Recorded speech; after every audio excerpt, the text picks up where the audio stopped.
Hello everyone. Welcome to the Stock Minds web channel. New Holdings, NYSENU, the parent company of Nubank, continues to prove why it remains one of the most exciting fintech growth stories in the world. Its Q3 2025 earnings delivered exceptional results, showcasing not only rapid revenue and earnings expansion but also impressive profitability and operational efficiency. As Latin America's largest digital bank, Nu is successfully capturing millions of new customers while deepening engagement with its existing base, all through a scalable, low-cost digital model. In this video, we will dive into Nu Holdings' recent earnings, stock performance and valuation, growth potential, and the risks investors should consider. About Nu Holdings. Nu Holdings, the parent company of Nubank, was founded in 2013 with a mission to provide low-cost, fee-free digital banking to underserved customers across Latin America. Today, it has grown into one of the world's largest fintech platforms, operating in Brazil, Mexico, Colombia, and more. Its offerings include digital accounts, credit cards, payments, loans, investments, insurance, and crypto services. Nu's digital-first, low-cost model has enabled rapid scaling, strong customer adoption, and a competitive edge in the region's financial landscape.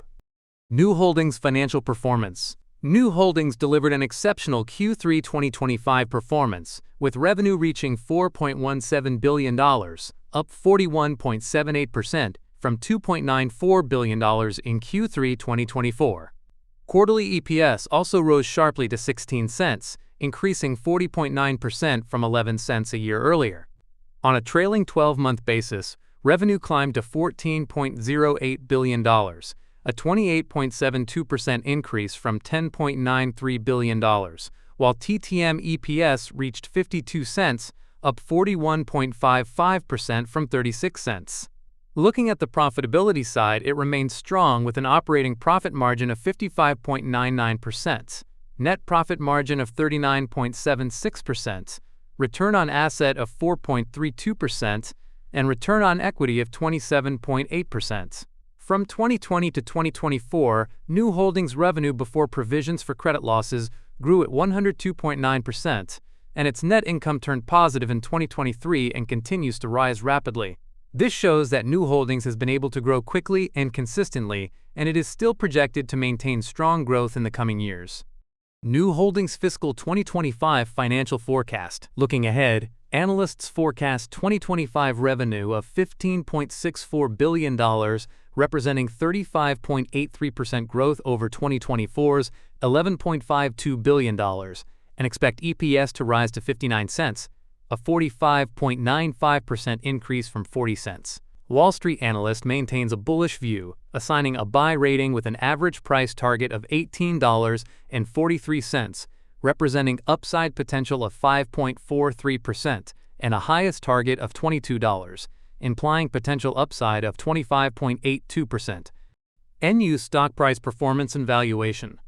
At the time this video was created, Nu Holdings stock was trading at $17.48 per share.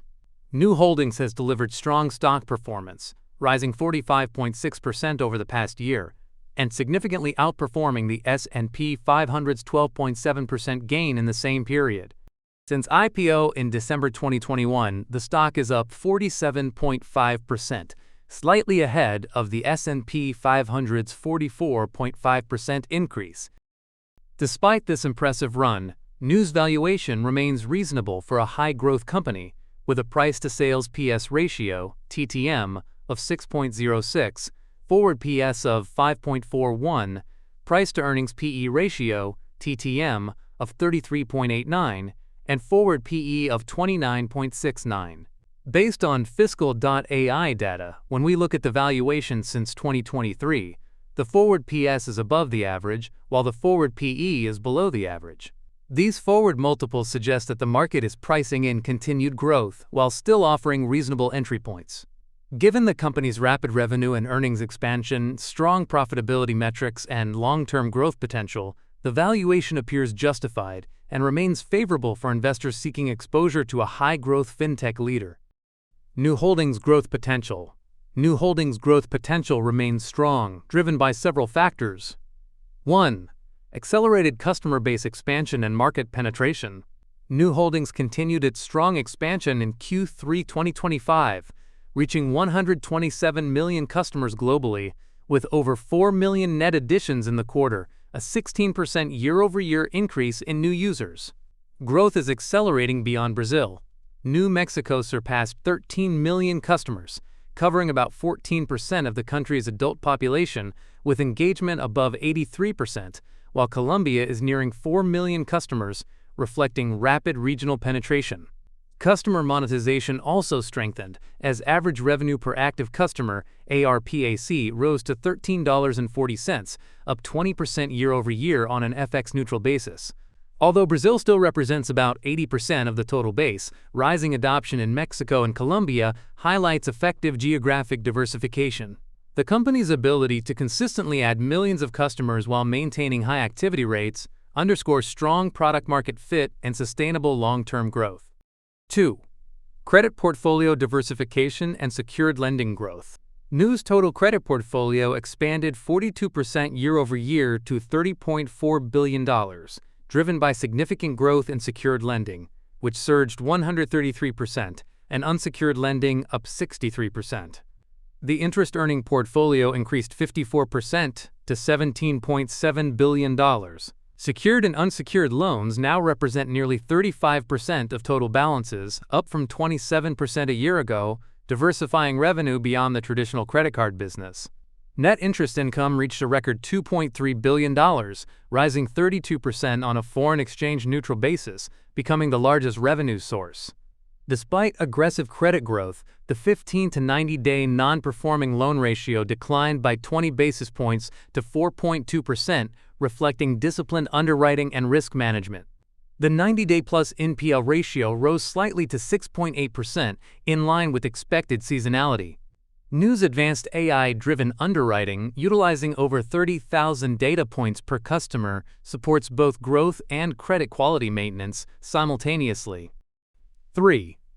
AI-first platform strategy and operational efficiency. Nu Holdings has implemented an AI-first strategy, embedding foundational AI models deeply into its banking operations to create an AI-native interface. The company developed Nuformer, a proprietary AI model analyzing customer behavior, which enabled safer expansion of credit card limits in Brazil while maintaining disciplined risk management. Operational efficiency is high, with a cost to serve per customer at 90 cents, an 80% reduction driven by automation and digital native infrastructure. AI accelerates product development from months to just a week. The strategy extends AI use to personalized customer recommendations, app improvements, and intelligent transaction guidance alongside back-end functions like collections, fraud prevention, and AI engineering productivity. This comprehensive AI integration enhances customer experience and operational efficiency, building a sustainable competitive moat strengthened by the continuous accumulation of transaction data. This positions Nu strongly against traditional banks and digital competitors. Risks to consider.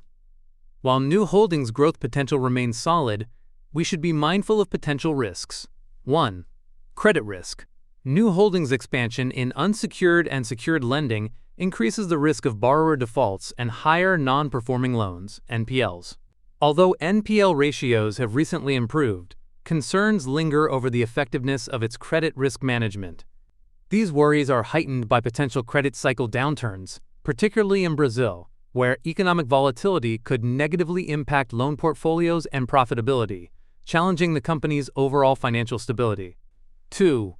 Foreign exchange, FX volatility. Nu Holdings faces notable headwinds from currency fluctuations across its key Latin American markets, particularly Brazil, which can affect revenue visibility, capital allocation efficiency, and overall financial performance. These FX swings may also influence key operating metrics and contribute to greater stock price volatility. If currency pressures persist or worsen, they could undermine the company's growth momentum, weaken investor confidence, and create a more challenging environment for sustained long-term expansion. 3. Competition and market expansion. The fintech sector is highly competitive, with pressure from traditional banks and established players like Mercado Pago. Nu's expansion into new markets such as the US, Argentina, Asia faces regulatory, consumer behavior, and competitive challenges. Failure to manage these risks effectively could slow growth or reduce profitability, making successful navigation of these complexities crucial for sustaining end-use expansion and financial performance in diverse regions. Conclusion: Nu Holdings continues to shine as one of the fastest-growing fintech companies, combining strong financial performance with expanding market reach. Q3 2025 results show impressive revenue and EPS growth, rising customer engagement, and rapid adoption across Brazil, Mexico, and Colombia. With rising ARPAC, strong profitability, and analyst forecasts pointing to continued double-digit growth, the company remains well-positioned for long-term success. Despite some risks, Nu's digital-first model, scalability, and market leadership make the stock an attractive investment opportunity. But remember, this is not a financial advice. What do you think about Nu Holdings? Are you buying, holding, or passing? Drop your thoughts in the comments below. If you found this video helpful, please make sure to like, subscribe, and hit the bell so you don't miss my next stock analysis. Thanks for watching and see you in the next one.